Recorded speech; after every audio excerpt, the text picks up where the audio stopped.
Arquivo Sombrio. Os ecos que você ouve talvez não sejam apenas da sua imaginação.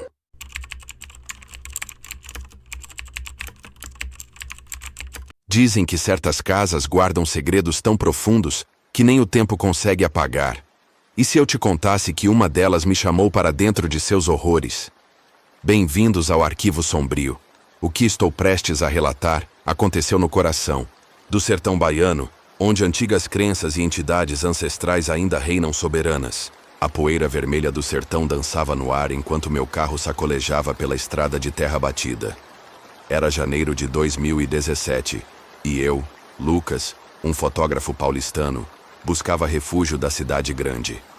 A herança inesperada de minha tia-avó Conceição, uma casa antiga no interior da Bahia, parecia o cenário perfeito para me reconectar comigo mesmo. Quando finalmente avistei a construção, meu coração acelerou. A casa de taipa, erguida em 1947, exalava melancolia. Suas paredes rachadas revelavam o abandono de anos, janelas emolduradas por cipós ressequidos, e um silêncio tão profundo que parecia ter vida própria. Ao cruzar a soleira da porta, fui recebido por um cheiro forte de terra molhada e mofo, entremeado com aroma sutil de alfazema e arruda. No centro da sala, um pequeno altar com imagens de santos católicos, fitas coloridas e guias de contas denunciava a fusão de crenças tão comum no Nordeste brasileiro. Seu Benedito, o único vizinho num raio de quilômetros, me entregou a chave, com uma expressão grave. "O senhor vai mesmo ficar aqui, doutor?" "Essa casa tem história pesada", disse ele, evitando meu olhar. Dona Conceição era benzedeira respeitada, mas dizem que nos últimos anos ela mexeu com o que não devia. Ignorei o alerta. Na cidade grande aprendi a descartar superstições. Preferi explorar minha nova propriedade. Móveis de madeira maciça cobertos por lençóis amarelados, retratos empoeirados de desconhecidos e um terço de jacarandá pendurado na cabeceira da cama principal. Foi no baú aos pés da cama que encontrei um caderno de capa de couro, as páginas manchadas pelo tempo. A caligrafia delicada revelava o diário pessoal de tia Conceição. As primeiras páginas falavam da vida simples no sertão, mas logo o tom mudava. As vozes voltaram na noite passada. Sei que não é coisa de Deus. A entidade antiga do terreno pede mais um sacrifício. João Malaquias me ensinou o ritual, mas temo pelo preço que terei de pagar. Um arrepio percorreu minha espinha. Enquanto a noite caía sobre o sertão, comecei a questionar se havia sido sensato vir para este lugar, sozinho. E você? Já sentiu que uma casa antiga pode guardar mais do que apenas memórias? A primeira noite na casa foi inquietante. O silêncio absoluto da caatinga era ocasionalmente quebrado por sons inexplicáveis. Rangidos na madeira, sussurros vindos do corredor, e o choro distante que parecia de uma criança. Acordei várias vezes, suando frio apesar do calor sertanejo.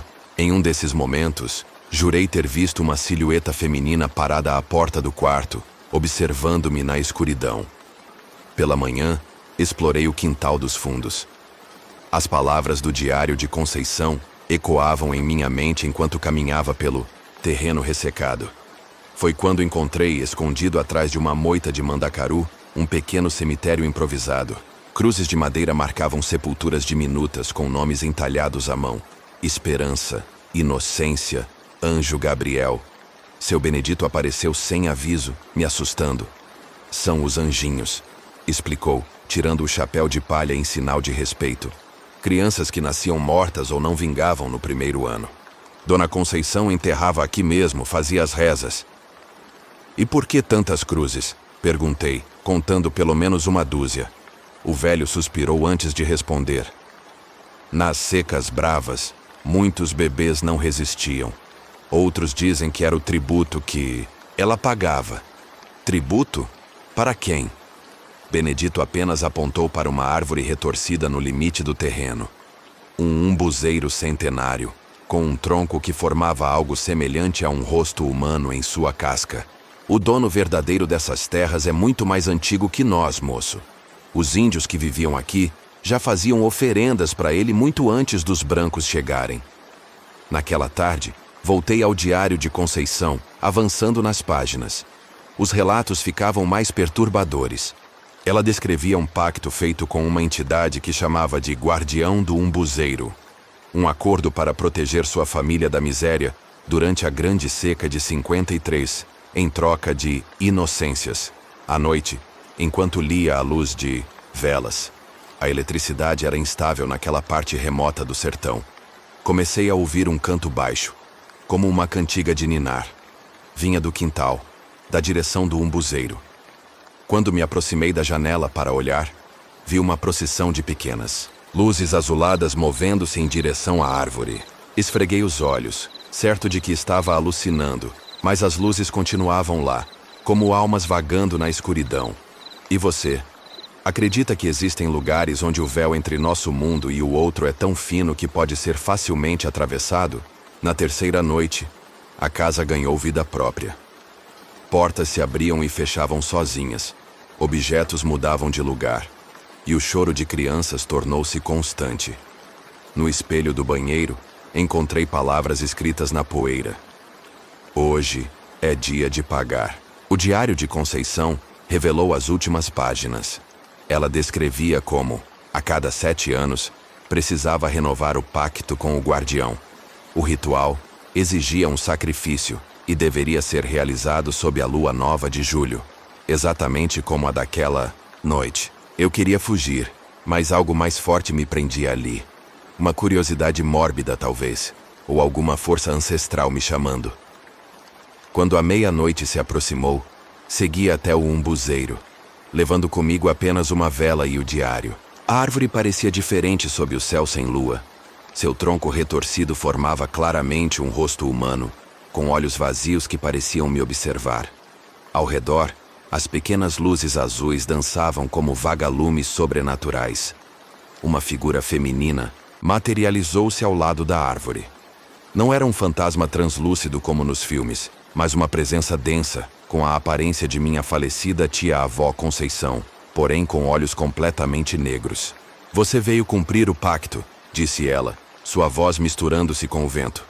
Agora é sua responsabilidade. Ela me estendeu uma faca de cabo de osso, idêntica à que eu vira entre os pertences de Conceição. Entendi então o motivo da herança. Não era apenas a casa, mas o pacto com o guardião que havia sido transferido para mim. A entidade no tronco da árvore ganhou movimento, seus olhos vazios agora brilhando com uma luz amarelada. Uma voz grave e antiga emergiu, falando numa língua que eu não conhecia, mas estranhamente compreendia. O sangue mantém a terra fértil.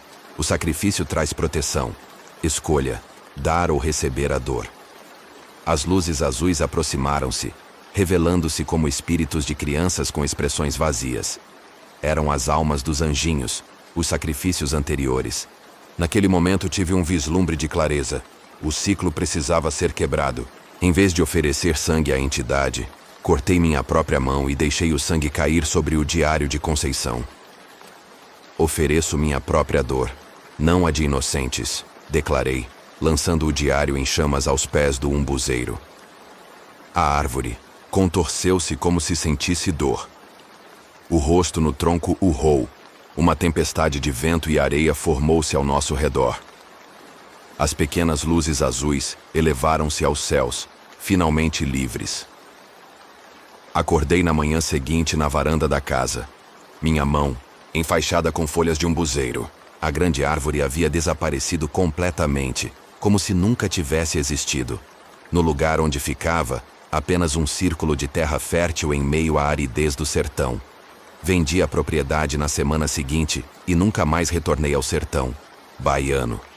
Mas às vezes, em noites de lua nova, ainda sonho com aquelas crianças luz e com a voz antiga do guardião do umbuzeiro sussurrando: o pacto nunca termina, apenas muda de mãos.